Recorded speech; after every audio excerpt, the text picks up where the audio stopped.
Today I'm working on a 2013 Volkswagen GTI Mark 6. Car came in with the ABS light on, traction control light, engine light, all the lights on, and scanned it and it's saying it has a wheel speed sensor fault. And the wording on the wheel speed sensor fault is mechanical malfunction. You see this pretty often.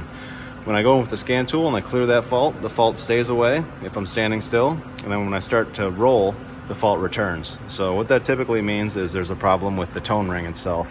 On these, it's very easy to replace the entire wheel bearing hub assembly. You can see this outer ring here. This outside brown ring is the tone ring.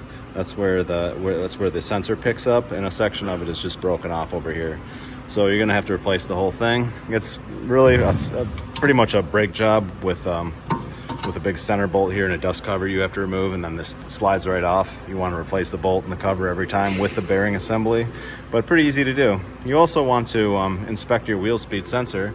These are pretty cheap and easy to replace, and a lot of times the end of them can get damaged, just being that this tone ring starts to break apart and just rust gets in there and stuff like that, and it'll kind of grind down the end of the sensor sometimes. So it would have been fine to reuse this sensor, but it's definitely something worth checking. If the fault doesn't return with no movement, if you clear the fault, it stays off until you start rolling, this is likely what's going on. So you want to check whatever the car picks up off of. The Mark 6, like I said, the back of this, some cars it'll use the axle, and the tone ring will be built onto the axle itself.